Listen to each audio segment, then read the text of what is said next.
Shalom pagi semuanya. Terima Shalom. kasih untuk kesempatannya hari ini. Tanpa terasa ini sudah masuk bulan Desember. Mungkin setiap minggu atau setiap waktu ada aja yang sudah mulai merayakan Natalan ya. Nah, di dalam akhir tahun ini kita selalu diingatkan bahwa perlu mengevaluasi kehidupan kita sehingga memasuki tahun 2026 kita betul-betul bisa menjadi manusia yang baru, yang bisa praktek kebenaran firman Tuhan dalam keluarga kita. Mari kita buka ini di dalam Efesus pasalnya yang keempat ayat 25 sampai 32. Ya, ini perikop tentang bagaimana Paulus menjelaskan kehidupan manusia menjadi baru di dalam Tuhan. Karena itu buanglah dusta dan berkatalah benar seorang kepada yang lain, karena kita adalah sesama anggota. Apabila kamu marah, janganlah kamu berbuat dosa. Janganlah matahari terbenam sebelum padam amarahmu. Dan janganlah beri kesempatan kepada iblis. Orang yang mencuri, janganlah ia mencuri lagi. Tetapi baiklah dia bekerja keras dan melakukan pekerjaan yang baik dengan tangannya sendiri, supaya ia dapat membagikan segala sesuatu kepada orang yang berkekurangan. Next. Janganlah ada perkataan kotor keluar daripada mulutmu, tapi pakailah perkataan yang baik untuk membangun, di mana perlu, supaya mereka yang mendengarnya beroleh kasih karunia. Dan janganlah kamu mendukakan Roh Kudus Allah yang telah memeteraikan kamu menjelang hari penyelamatan. Segala kepahitan, kegeraman, kemarahan, pertikaian, dan fitnah hendaklah dibuang di antara kamu. Demikian pula segala kejahatan. Tetapi hendaklah kamu ramah seorang terhadap yang lain, penuh kasih mesra dan saling mengampuni sebagaimana Allah dalam Kristus telah mengampuni kamu. Jadi ayat-ayat ini adalah satu rangkaian dalam kitab Efesus pasal 4 itu bicara tentang kesatuan tubuh Kristus, kedewasaan di dalam tubuh Kristus, dan kekudusan pribadi dari ayat 17 sampai 32. Nah, di dalam ayat 17 sampai 32 ini bicara tentang meninggalkan manusia yang lama dan memakai manusia yang baru. Dan kita mau masuk di dalam tahun 2026 mengakhiri 2025 ini dengan terus berpikir apa yang kita perlu tinggalkan dan apa yang perlu terus kita pakai sebagai orang yang sudah dimenangkan di dalam Tuhan. Nah, mungkin langsung aja bagaimana kita bisa mempraktekkan ini. Next slide. 2 minggu lalu kita udah bicara tentang bagaimana kita prakteknya berkata benar. Nah, hari ini kita berbicara tentang bagaimana kita menguasai diri atau lebih tepatnya bagaimana kita bisa mengendalikan kemarahan yang ada dalam kehidupan kita. Sebagai anak Tuhan, kita sering terjebak dalam menjadi orang yang sering marah-marah, sehingga orang berrelasi dengan kita pun juga tidak nyaman. Tapi hari ini mari kita belajar mempraktekkan mengendalikan amarah kita, dan nanti kita topik-topik selanjutnya kita akan bicara tentang disiplin, tanggung jawab, peka, berkata dengan tepat sasaran, tidak mendukakan Roh Kudus, lalu membuang kejahatan dengan kebaikan, memberikan kebaikan dan saling tolong-menolong terutama di dalam keluarga kita, dan kita memberikan melepaskan pengampunan kalau ada orang yang berbuat salah. Next slide. Di dalam Efesus pasal keempat ayat 26 ayat 27 yang kita udah bicara, dikatakan demikian, apabila kamu menjadi marah, janganlah kamu berbuat dosa, dan janganlah matahari terbenam sebelum padam amarahmu, dan janganlah beri kesempatan kepada iblis. Jadi menarik di sini, apabila kamu menjadi marah, artinya kita bisa menjadi marah, karena marah itu sebuah respon otomatis manusiawi. Tetapi marah itu ada dua kategori ya. Marah karena melihat orang berbuat dosa menjadi marah. Tuhan juga demikian. Di dalam Markus pasal ketiga ayat 5 dia bilang, ia berduka cita, Yesus berduka cita karena kedegilan hati mereka.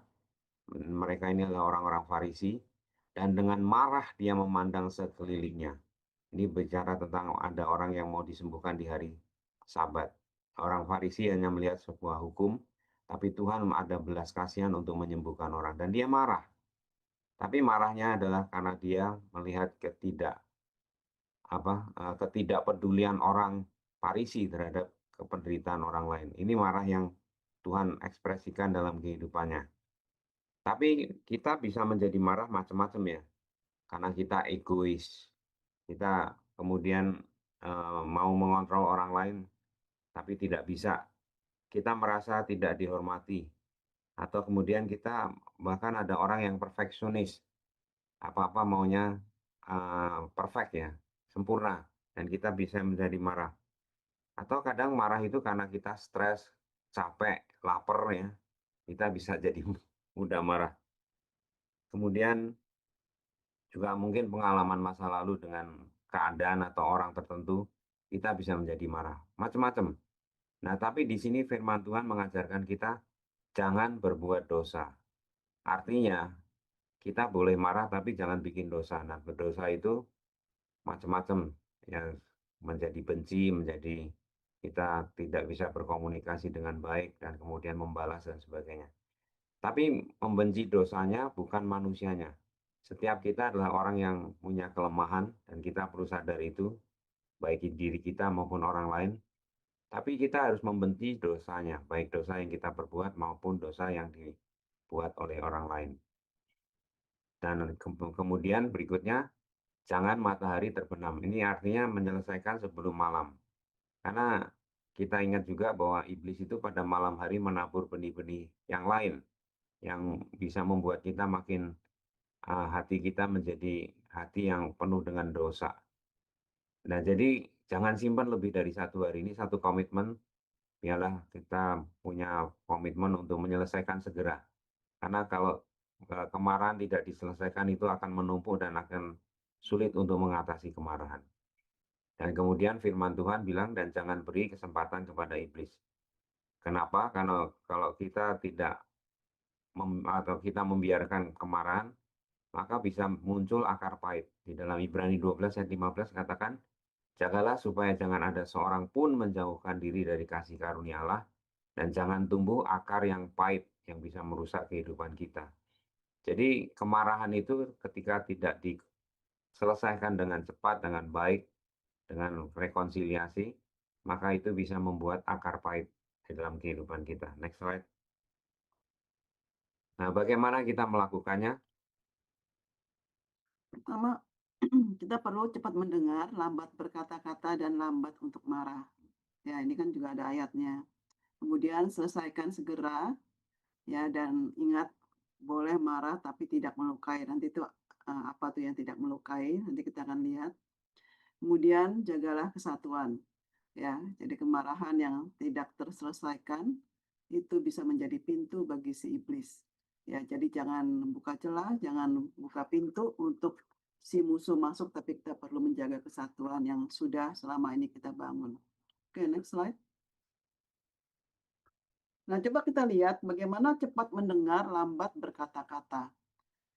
Di Yakobus 1 ayat 19 sampai 20 katakan, cepatlah untuk mendengar, lambat untuk berkata-kata, dan lambat untuk marah. Sebab amarah manusia tidak menghasilkan kebenaran di hadapan Allah. Jadi prinsipnya adalah kita lambat marah itu artinya menunda reaksi emosional dan memberi waktu untuk berpikir. Ya, seringkali kita emosi kita meletup duluan ya, gitu. Dan kemudian kita mau cepat aja untuk menyampaikan apa yang kita pikirkan saat itu gitu. Dan sebenarnya kalau misalnya kita mau memperbaiki sesuatu ya, misalnya mobil atau gimana, kita pasti tunggu sampai mesinnya dingin ya, gitu. Jangan memperbaiki sesuatu saat mesinnya masih panas gitu. Nah, kalau kita masih panas, mendingan kita diem ya. Berikan waktu untuk kita cool down dulu, baru kita bisa berpikir dan memperbaiki. Tadi kenapa ya aku bisa begitu gitu.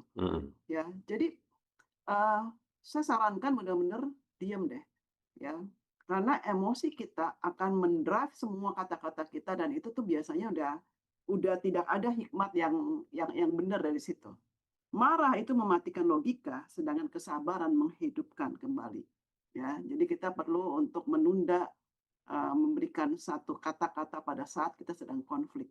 Ya, kenapa? Karena kalau dua-dua masih panas, kita memberikan masukan-masukan, kita akan ngerasa itu kayak bentur mental lagi gitu, kayak kena tembok. Kenapa? Karena masing-masing memasang tembok. Ya, tembok pembelaan diri, ya. Jadi amarah yang meledak tidak akan menghasilkan perubahan ataupun pertobatan. Ya, saya sendiri sama suami kalau misalnya, apa, kita ada yang kita berbeda pendapat atau gimana, kita menyampaikan pikiran kita. Tapi kalau udah sampai panas mendingan diem, gitu. Cool down dulu, nanti baru, setelah cool down aja, cool down baru baru kita ngomongin lagi gitu pada saat yang baik gitu. Demikian juga ke anak-anak.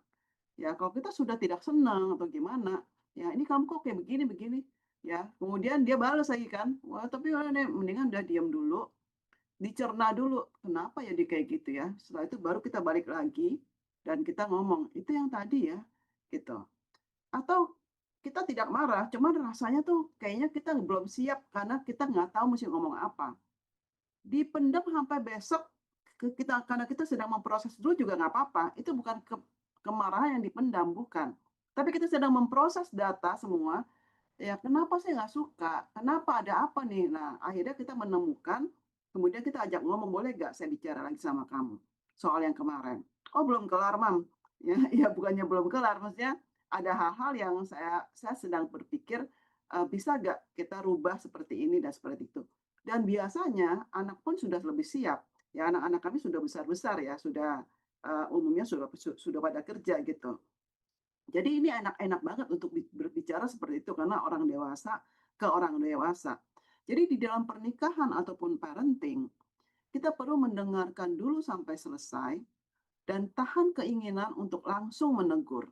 Ya, kalau misalnya lupa gimana? Ini banyak yang orang bilang, "Ah, kok saya tahan-tahan tuh suka lupa." Nggak apa-apa lupa, gitu. Udah bagus begitu. Ya daripada kamu ingat semua terus kamu kamu lontarkan semua, ya itu bukan saat yang tepat. Ya, tapi kalau misalnya lupa, begitu kita endapkan, itu bisa Tuhan tuh bisa ingatkan lagi banyak hal, ya karena apa? Nasihat terbaik pun itu akan terdengar salah di telinga yang sedang marah, Hmm. gitu. Jadi percuma kamu bilang ini semua firman apa, ya percuma kalau keadaannya itu dia tidak siap untuk menerima. Seperti bahkan melempar mutiara kepada babi gitu. Ya, jadi kita tahan, kita doakan dulu. Ya, yang penting dari kitanya adalah siap dan kita bisa untuk berpikir jernih dan dipimpin oleh Roh Kudus. Next slide. Saya mungkin tambahkan sedikit ya. Ada prinsip katanya pray, P-R-A-Y. Jadi ketika kita merespon kondisi yang tidak ideal seperti mau marah ya, pertama P itu pause, berhenti. Dengan kita berhenti itu artinya kita nggak ngomong. Tahan mulut dulu, kita pause. Lalu R, reflect. Kita coba memikirkan apa sebetulnya yang sedang terjadi sehingga kita itu bisa lebih hati kita menjadi tenang. Kemudian A, itu asking God.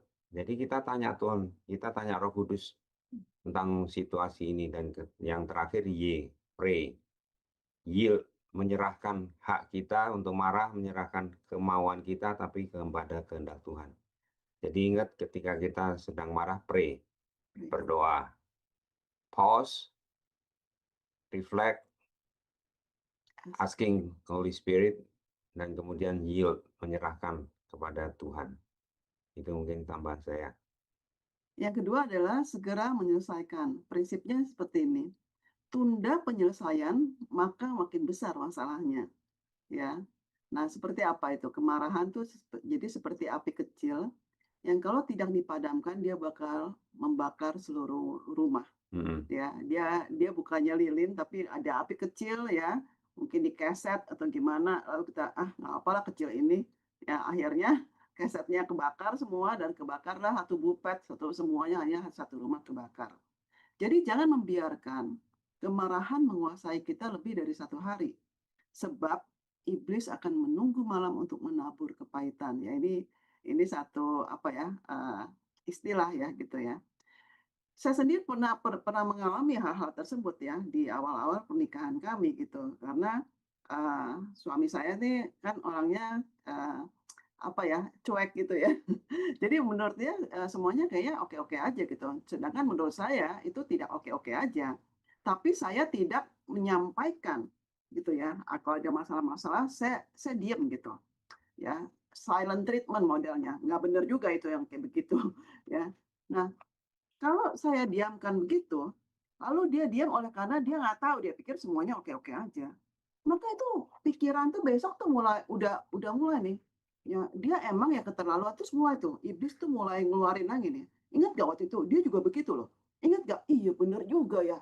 Ya, wah dia ternyata nih dia begini nih, begini. Jadi makin hari, makin saya diamin, saya nggak beresin bahwa ada hal yang mengganjal hati saya. Makin hari makin besar itu masalah yang tadinya kecil, ya karena iblis tuh terus, ya ini tanah yang subur nih ya, pikiran saya subur sekali untuk dia tabur hal-hal yang buruk tentang pasangan saya. Ya sampai akhirnya saya makin sebel, saya nggak mau lagi sediain dia makanan, disapa juga saya nggak mau nyaut, muka saya jutek banget. Ya sehingga dia terheran-heran, kamu tuh kenapa sih? Ya tahu dia pikir sendiri pokoknya. Jadi dia tuh dengan innocent dia bertanya, "Apa ya? Saya salahnya apa?" Itu makin menyebalkan saya gitu. Sengaja nih orang ya, emang perlu dididik nih, perlu dibina kok kayak begini. Jadi saya tuh makin makin kesel ya oleh karena kepolosan dia gitu. Ya, nah ini nih, hal-hal seperti ini kenapa? Karena kita menunda penyelesaian masalah. Kita pikir, "Ah, seharusnya dia dulu dong," atau, "Ah, nanti juga hilang sendiri." Nggak bisa begitu. Ya, kenali siapa dia. Ya, kemudian biarlah kita mau menyelesaikan masalah tersebut. Cari waktu yang tepat. Jangan waktu lagi panas kita mau kelarin buru-buru juga, ya cari waktu yang tepat, kemudian, minta waktu untuk, "Boleh nggak saya bicara?" Nah, ini ada orang-orang yang kalau dia bilang, "Saya mau bicara dong sama kamu, saya minta waktu." Itu udah ketakutan duluan ya, "Aduh, kenapa ya? Aduh," langsung langsung dipikir-pikir semuanya. Ya nggak apa-apa, kita tuh waktu orang ngomong kayak gitu, ya that's okay. Ya kita nggak tahu apa-apa dan ayo kita ngomong. Dan waktu dia ngomong, baru berpikir juga nggak apa-apa gitu loh. Ya, "Oh kayak gitu, aduh saya nggak pernah kepikir soal itu." Ya, "Bagus sekali kamu kamu sampaikan." Ya, nah nanti kita baru pertanggungjawabkan apa, kenapa, dan, kita lakukan hal tersebut. Karena kalau misalnya kita nggak punya agenda apapun, kita nggak punya niat jahat apapun, sebenarnya itu gampang sekali untuk, menyelesaikan segala sesuatunya. Ya karena kita nggak punya, sesuatu yang di belakang kita yang kita harus pertanggungjawabkan, semuanya itu clear gitu. Nah, jadi mulailah hidup ya dengan apa adanya, tidak punya niat jahat apapun, sehingga kalau ada sesuatu yang harus kita pertanggungjawabkan, memang inilah kita gitu loh. Ya, itu tuh hidup seperti itu tuh enak jadinya. Nggak ada sesuatu yang kita tutupi, tidak ada sesuatu yang kita apa ya, tipu muslihat itu muslihat yang kita bangun untuk sesuatu, eee, rencana kita gitu loh.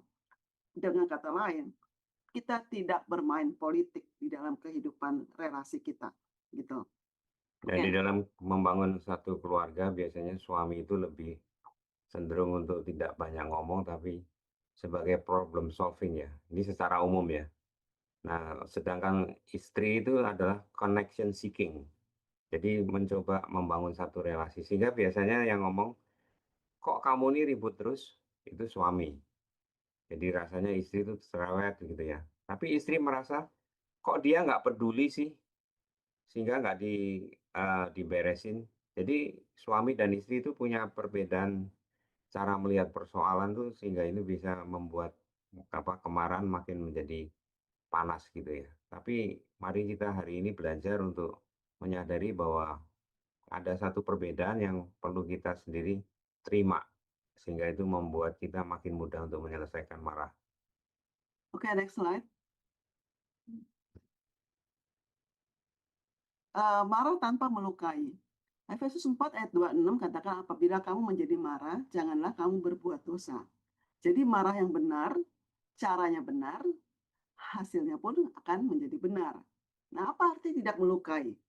Ya, artinya tidak menyerang karakter. Ya, karakter misalnya kamu bodoh, kamu egois, ya itu tuh aduh, menghakimi banget ya. Juga tidak menyakiti fisik, ya, nggak mukul, banting pintu, ya, atau apa ya, cubit, ya, segala macam. Ya, itu, melukai itu menyakiti fisik. Ya, bagaimana dengan, anak-anak ya yang sedang dididik, ya kan ada firman Tuhan juga itu, kita perlu untuk menghajar dia gitu kan. Nah untuk menyakiti secara fisik, ya, itu bukan sebutannya menyakiti, tapi kita mendidik mereka, ya, dan itu ada caranya juga, yaitu, kita harus jelaskan dulu salahnya apa dan ada komitmen-komitmen sebelumnya sampai, istilahnya ada, spanking, ya, dan itu ada lagi itu pelajarannya. Kemudian tidak menghancurkan harga diri pasangan atau anak. Nah, ini menghancurkan harga diri tuh kita tahu sebenarnya harga diri dia tuh, di mana ya dia sangat sensitif, kemudian justru kita menghancurkan di situ. Karena kita tahu rahasia dia, kita justru menyerang di situ. Nah, ini, sangat melukai. Ya misalnya background keluarganya, atau background hubungan dia dengan pacarnya yang dulu, background dia dengan orang tuanya gitu, "Emang kamu anak buangan kan?" Gitu, "Emang emang kamu yang paling nggak disayang kan?" Wah, karena kita tahu itu masalah dia justru kita serang, ya itu melukai sekali. Lalu kita, tidak melukai juga artinya tidak meledak-ledak atau menakut-nakuti. Ya, jadi kita tahu ya ada, orang yang takut dia kalau misalnya kita teriak-teriak, justru kita teriak-teriak di hadapan dia gitu. Mmm, Nah itu melukai, ya. Nah kemudian, tidak melukai juga artinya tidak menyimpan dendam atau kepahitan, ya. Kemudian kita tidak mempermalukan orang lain di depan umum. Ya, jadi ada anak-anak yang sangat tidak suka ya dengan orang tuanya. Kenapa? Karena menurut dia kalau misalnya teman-temannya lagi kumpul, justru disitulah orang tuanya tuh sering mengkritik dia. Tapi kalau teman-temannya udah nggak ada, orang tuanya diem-diem aja gitu, biasa-biasa aja gitu. Jadi, buat dia kayak, "Ah itu mah," katanya, kebangetan lah orang tuanya. Jadi waktu anak-anaknya kumpul baru dibilang gitu, "Ini ya dia nih," katanya, "suka berantakan, kamarnya juga bau, apa segala macam." Tapi justru waktu teman-temannya kumpul, ya. Nah ini mempermalukan. Kita sebagai orang tua kita tidak boleh melakukan hal tersebut. Tegur dia itu secara personal, ya. Waktu ada orang lain, justru kita harus menyampaikan hal-hal yang positif tentang dia, ya. Karena orang suka dipuji dan dia akan melakukan lagi hal-hal yang orang lain puji. Ya, jangan sampai yang muji dia selalu games, ya. "Wah, hebat kamu, ayo sekali lagi ya." Ya, itu games yang memuji dia, tapi orang tuanya tidak pernah memuji dia, ya. Kita harus sering memuji dia, tapi kalau secara personal kita mau menegur dia, tegurlah. Ya, jangan di depan umum. Marah yang benar adalah berfokus pada masalah, bukan menyerang orangnya. Ya, ini Bapak Ibu di sini kalau misalnya di sini, aduh ini salah semua. Latihan deh. Dengan mhm, latihan itu bisa, ya kita bisa menjadi orang yang berubah. Karena Tuhan juga mau untuk kita berubah, Tuhan pasti akan menolong kita. amin, Ada kasih karunia untuk kita. Ya, jadi kalau ini bilang, ini bukan gue banget, yang melukai itu gue banget gitu ya. Ayo kita latihan. Minta tolong Roh Kudus, pasti Tuhan akan menolong kita. amin, Nah, kemudian koreksi, tindakan yang salah bukan menghancurkan relasi. Ya, jadi kalau misalnya udah mulai, ngomongnya, "Ya udah kalau kayak gitu, ya kamu keluar aja dari rumah." Itu menghancurkan relasi, ya. Misalnya anak kita, "Kamu nggak betah nih di sini nih, keluar keluar kalau gitu, keluar." Ya, nggak bisa. "Oh jangan dong, kamu harus betah di sini." Ya, nah itu kalau dia udah mulai arahnya ke sana, kita harus perbaiki sekalipun kita lagi marah, ya. Kemudian tetap menjaga nada, kata, dan sikap. Ya, ingat ya, kata-kata itu hanya sekitar 7% lah ya dari satu pesan yang nyampe. Tapi bahasa tubuh, intonasi itu menyampaikan lebih dari 90% pesan kepada lawan bicara kita. Dan marah yang benar adalah memulihkan, bukan melukai. mhm, Melukai yang kayak apa? Tadi yang kayak atas, ya. Oke, next slide. Nah, disiplin atau teguran yang benar, seperti ini, teguran adalah kasih. Amsal 29 ayat 15 katakan, "Tongkat dan teguran mendatangkan hikmat, tetapi anak yang dibiarkan mempermalukan ibunya." Ibrani 12 ayat 6 katakan, "Karena Tuhan menghajar orang yang dikasihinya, dan ia menyesah orang yang diakuinya sebagai anak." Ya, prinsipnya adalah terlebih dulu kendalikan diri kita, ya. Di Amsal 16 ayat 32 katakan, "Orang yang sabar melebihi seorang pahlawan, orang yang menguasai dirinya melebihi orang yang merebut kota."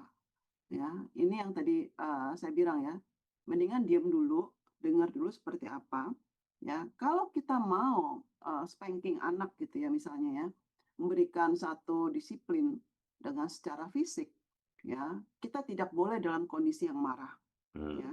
Itu namanya bukan mendidik, tapi kita sedang menyesah dia, ya, sedang apa ya, melampiaskan. melampiaskan, ya, menyiksa dia oleh karena kita masih marah. Cool down dulu, ya, doa, kemudian baru kita harus laksanakan apa yang sudah kita komit berdua dengan anak kita. Ya, bahwa kamu lakukan ini, ya, maka hukumannya adalah spanking. Ya, dan itu juga tidak boleh lebih dari usia 8 tahun, ya. Jadi anaknya udah 15 tahun masih di-spanking, wah itu udah nggak bener. Ya, udah gede gitu ya, udah bisa kuat gitu badannya, enggak, sampai usia 8 tahun. Kenapa? Ya, karena dalam usia yang selanjutnya seharusnya anak-anak itu sudah bisa ngomongin atau cuman cukup ngelihat mata orang tuanya dia udah tahu bahwa dia salah dan dia langsung berhenti. Ya. Nah, itu jadi kita perlu pakai waktu itu untuk kita mendidik mereka. Kemudian yang menjadi kesalahan orang tua adalah saat kita udah cool down kita nggak jadi memberikan konsekuensi kepada anak kita. Kesian melihatnya gitu. Wah, itu nggak benar. Jadi kendalikan diri, kemudian lakukan konsekuensi yang seharusnya dia terima. Marah pada perilaku bukan identitas anak. Jadi kemarahan yang kudus itu membenci dosa. Kemarahan yang berdosa membenci manusianya. Ya, Tuhan membenci dosa kita tapi mengasihi, menyelamatkan kita. Amin. Pulihkan hati anak setelah disiplin, ya. Jadi sebelum disiplin kita jelaskan, ya, ini kamu lakukan hal ini, jadi seperti yang sudah kita sepakati, maka ini konsekuensinya. Kamu mungkin diisolasi atau kamu, diambil hak istimewanya, atau kamu di-spanking atau apa aja yang sudah disepakati, ya. Kemudian setelah itu dilakukan, baru kita juga ngomong lagi, ya, "Ayo, ya, kamu bisa lakukan, kamu bisa bisa, menjadi seorang anak yang seperti ini.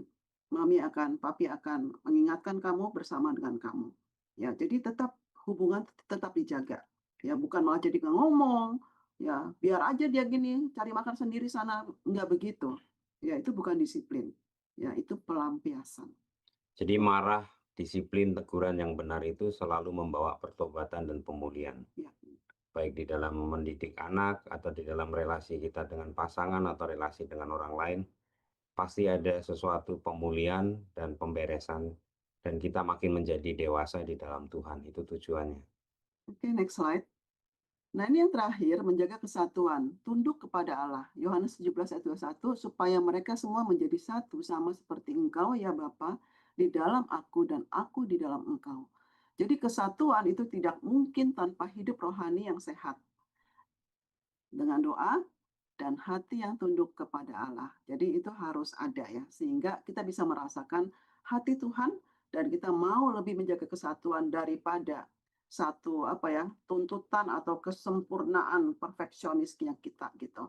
Ya. Nah, kasih sebagai dasar kesatuan, ya kasih itu sabar, murah hati, tidak mencari keuntungan sendiri, dan kasih menutupi banyak sekali dosa. Nah, kasih itu membuat kita melihat kelemahan orang lain di dalam terang anugerah, bukan penghakiman. Ya, kita perlu menerima dan mengampuni. Ya, di Kolose 3 katakan, sabarlah kamu seorang terhadap yang lain, dan ampunilah seorang akan yang lain.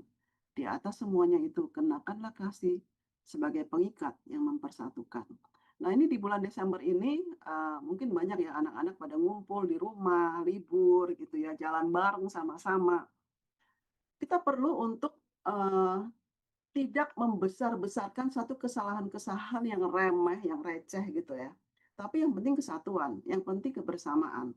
Jadi hal-hal yang ya, banyak pelanggaran-pelanggaran yang, kalau misalnya kita tutup mata juga udahlah gitu ya. Yang penting jangan sampai merusak, hati dan merusak kebersamaan kita. Ya, jadi jangan terlalu perfeksionis ya Bapak Ibu di sini ya. Nah, kami pernah punya pengalaman sekeluarga, kami berdua, kemudian anak 4 ya, ini sudah pada besar-besar ya anak-anak gitu. Jadi udah pada bisa jalan sendiri, punya handphone sendiri, pakai Google Maps sendiri gitu kan. Dan kita janjian lah ketemu di satu tempat gitu, di sebuah alun-alun yang luar biasa besarnya gitu. Anak kami ada yang nyetir satu, pegang mobil, Kami ada di situ berdua dan kemudian yang lain 3 tuh, mencar. Ada yang senang shopping, ada yang senang lihat-lihat view segala macam, ada yang senang motret dan sebagainya. Kemudian hari semakin malam dan kemudian, "Ya, pada di mana nih?" Kita tanya di grup ya. Kemudian akhirnya, "Oh, kita ada di sini, ada di air mancur," apa segala macam. Kita ke sana ternyata tuh alun-alun empat-empatnya ada air mancur sudutnya. Air mancur yang mana? Pusinglah mulai di situ. Muter lagi, satu kena satu arah, ke sana ke sini. Akhirnya sampai malam, sampai hampir jam makan dan udah pada kelaparan. Tadi suami saya bilang, "Kalau udah lapar, hati gampang panas." Ya udah nggak sabaran semua rasanya. "Kakak di mana? Aku udah di sini." "Ya kamu udah di air mancur, kamu ada di mana?" Ternyata air mancurnya salah. Ya, waduh, saya udah dalam hati udah ngerasa nih, wah ini suasana bakal nggak enak nih, baru liburan nih, gitu. Saya udah kalau saya ngomong lagi, ya itu bisa tambah chaos. Saya berdoa di situ, "Tuhan ini harus apa yang harus kami lakukan?" Mulai anak kami yang nyetir mulai bilang, "Apa sih susahnya? Kayak mau cari barang kayak gitu aja musti ada di sini, ya, bukannya bisa bareng gitu loh, nggak usah mencar-mencar," mulai kan ngomongnya mulai begitu. Ya, lalu, dapat anak yang satu, "Lihat nih," katanya, "aku mau motret keluarga jadi kayak begini, udah gelap," dia bilang, "udah nggak kelihatan apa-apa, ya, udah datang jauh-jauh kemari akhirnya nggak bisa motret. Kan penting ada memori," apa segala macam, mulai kayak gitu kan, mulai gitu kan. Kalau kita nambahin, "Emang tuh apa," segala macam, wah udah kasih bensin ke api kan. Ya, saya berdoa, suami saya juga diem. Akhirnya ketemu juga tuh itu ya setelah ngubek-ngubek ya. Lalu kami bilang, "Ayo makan dulu makan dulu makan dulu," ya. Makan semua, lalu kita kita kasih makan yang enak, yang banyak, apa segala macam, seneng kan, ya. Lalu mulai saya tanya, "Kamu tadi belanja apa?" Saya bilang, ya. "Oh ini," ya. Saya dalam hati gitu ya, "Tuh kayak nggak ada aja ya, itu kan banyak ya di daerah kita juga," gitu kan. Ya cuman kita kan nggak ngomong kayak begitu, "Oh lucu ya, ya ini berapa harganya?" Ya jadi ngomongin kan, "Oh iya," oh gitu ya.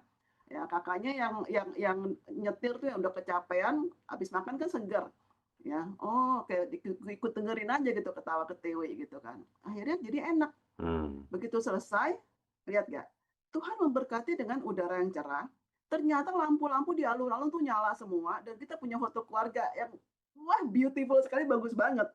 Sinarnya semua tuh bagus sekali gitu loh. Jadi saya bisa ngelihat gitu ya, tenang deh, Tuhan tuh hadir di tengah-tengah kita. Jangan sampai hal-hal kecil-kecil kayak begini, soal shopping, soal nyasar, apa mesti satu arah, muter-muter capek semuanya, itu merusak kebersamaan kita. Hmm. Atau rumah kita tuh jadi berantakan gara-gara anak-anak kumpul plus teman-temannya. Kemarin baru saya ngomong sama suami saya, "Pap, sebenarnya apa yang kita cari ya di dalam keluarga ini gitu loh. Anak-anak udah gede-gede ya, apakah kita mencari satu tempat yang begitu, rapi dengan suasana Natal yang dingin, AC, lalu ada suara musik Natal, kemudian wangi makanan untuk kita doang berdua, kan enggak. Hmm. Ya, ini anak-anak pada kumpul, bawa anak-anaknya semua juga seneng ada di sini, om, tante, apa segala macam. Ya, kemudian meja berantakan terus gitu ya, banyak makanan sini, ada yang bawa ini itu segala macam. Kemudian mereka, selesai, ya, kemudian pulang dan meja kita tinggal, apa, lap-lapin aja gitu. Kita seneng, tapi kan ada paketnya ya, ada paketnya yaitu berantakannya, ramenya, apa segala macam, dan malam tuh jadi hening, kemudian sepi lagi gitu. Dan you nikmatin aja saat kesepian itu. Jadi dalam segala sesuatu, biar kita ingat, kita perlu ada apa, sabarlah kamu seorang terhadap yang lain dan ampunilah seorang akan yang lain. Di atas semuanya itu, kenakanlah kasih sebagai pengikat yang mempersatukan. Jangan sampai ada kemarahan yang kita maintain, yang kita umbar, ya sehingga kesatuan itu menjadi hilang. Tapi kita mau jaga kesatuan dan biarlah sejahtera Tuhan, berkat Tuhan ada di tengah-tengah kita. Coba kita lihat diskusinya. Apa tantangan saya untuk bisa mengendalikan amarah? Ya, dan kedua, apa komitmen saya untuk menghadirkan damai sejahtera dalam hubungan suami istri dan dengan anak-anak? Ya, kami kembalikan. Ya.